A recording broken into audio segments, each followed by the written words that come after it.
రాధా,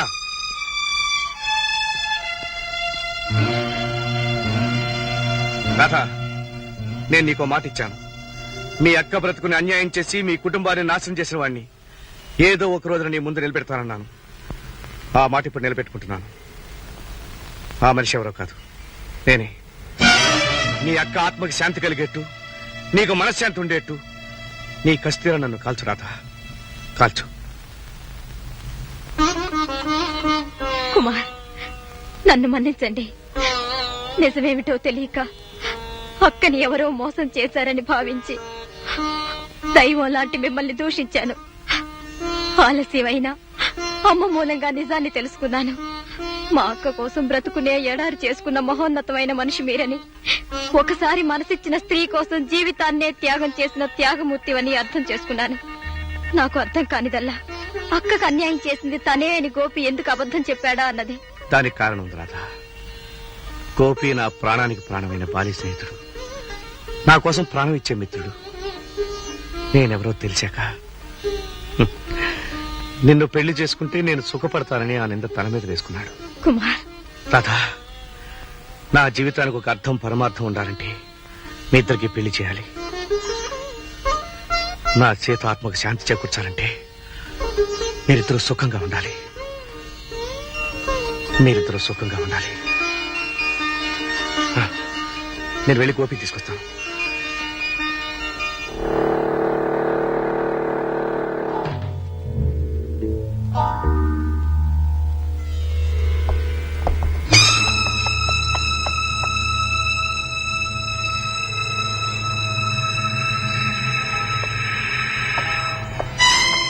గౌరీ, గౌరీ, ఏమైందమ్మా? గౌరీ, మాట్లాడమ్మా. గౌరీ, గౌరీ,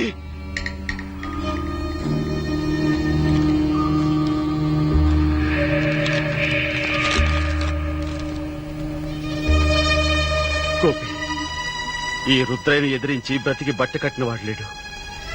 నీ చెల్లెలు గౌరీని అనుభవించాను. నేనే కాదు, నా వాళ్ళందరూ కూడా. నా దోవకు అడ్డుగా నిలిచిన నిన్ను ఇప్పుడే అంతం చేస్తాను. ఇట్లు రుద్రయ్య.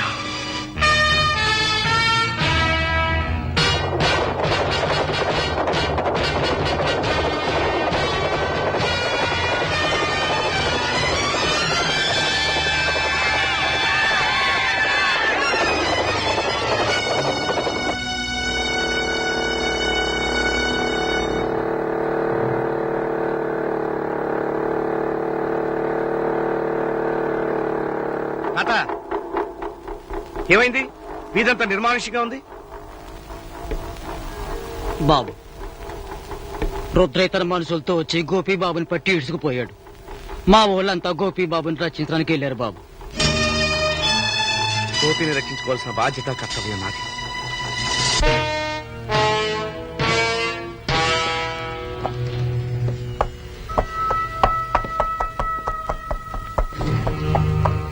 ఏరా బచ్చా, ఈ రుద్రయ్యతో సవాల్ చేసి ప్రాణాలతో ఉందాం అనుకున్నావా?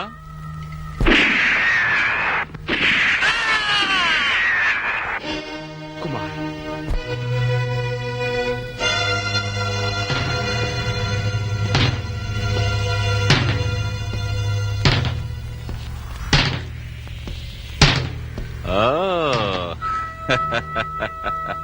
సమయానికి వీడు కూడా వచ్చాడు. పులిని రక్షించుకోవటానికి వచ్చిన బెబ్బులి కూడా ఈ వేటగాడి వలలో చిక్కుకుంది. వేటగాడివా? ఈ వేటగాడి ఆట కట్టిస్తాను చూడరా. మీ ఇద్దరూ స్నేహితులని నాకు అర్థమైంది. ఇద్దరూ ఒకేసారి ప్రాణాలు పోగొట్టుకుని గొప్ప స్నేహితులని పేరు తెచ్చుకోండి. పులిని బెబ్బులిని చంపిన ఘనత నాకివ్వండి. రుద్రయ్య, చంపాలనుకుంటే నన్ను చంపు, కానీ గోపిని మాత్రం విడిచిపెట్టు. నాకు బందీవైన నువ్వు నేను చెప్పినట్టు వినాలి తప్ప నువ్వేం చెప్పకూడదు. నువ్వు చెప్పినట్టల్లా వినేది చావంటే భయం, ప్రాణం అంటే తీపి ఉన్న మనిషి. ప్రస్తుతం ఆ రెండూ లేని మనిషి నేను. అందుకే నా గోపిని రక్షించుకోవడానికి అవసరమైతే నా ప్రాణాలు వదులుతాను, నీ ప్రాణాలు తీస్తాను. కుమార్, చావైనా బ్రతుకైనా మనిద్దరం కలిసి సాధిద్దాం. ఓకే ఓకే, మీరు కోరుకున్నా కాదన్నా ఇద్దరినీ కలిపి చంపడమే నా లక్ష్యం. అయితే చచ్చే ముందు వెయిట్.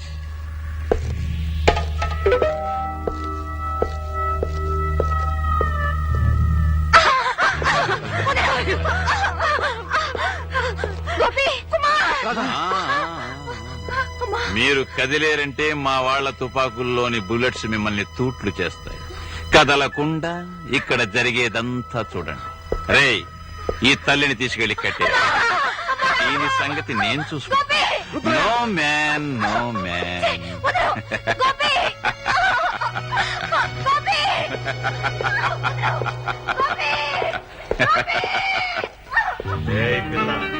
ఆ బండ చాటుకెళ్ళు.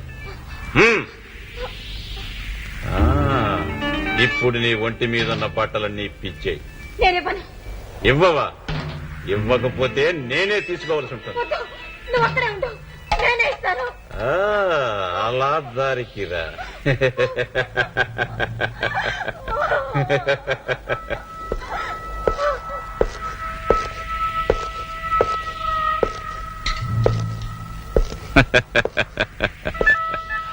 ఇదేమిటో తెలుసా? మీ రాధ చీర, ఇది లంగా, ఇది బ్లౌజ్, ఇది ఇప్పుడు మీ రాధ ఏ స్థితిలో ఉన్నది అర్థమైందనుకుంటాను. ఇప్పుడు మీ ఇద్దరినీ నేను షూట్ చేస్తాను. ఆ శబ్దం విని ఆ పిల్ల ఆగలేక ఆత్రంగా పరిగెత్తుకొస్తుంది. ఆ అందాల్ని మా వాళ్ళందరూ చూస్తారు, ఆనందిస్తారు. Wait, go back. చచ్చే ముందు మీరు కూడా ఒక్కసారి చూడొచ్చు. ఓకే? రుద్రయ్య, రాధమానాన్ని కాపాడే ఏ చీరనైతే తీసుకొచ్చావు ఆ చీరతోటి నీ ప్రాణాలు తీస్తాను. మీరు బ్రతుకుంటేనేగా. రాయ్ రుద్రయ్య, ఎవరు బతుకుంటారో నేను చూపిస్తాను రా. నీ రక్తం కల చూస్తాను.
ఇందమ్మా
ఇన్స్పెక్టర్, ఇక్కడ జరిగిన రక్తపాతానికి చావులకి పూర్తిగా నేనే కారకుని. కుమార్, ఇంకెవరికి ఏ విధమైన సంబంధం లేదు. Please Kumar, please record the statement.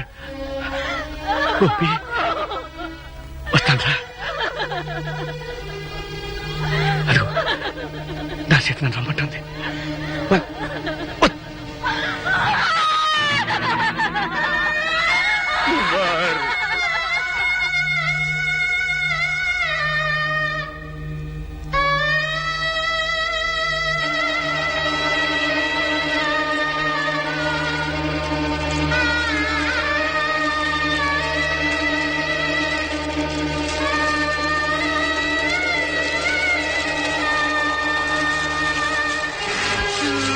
Ha ha ha ha ha!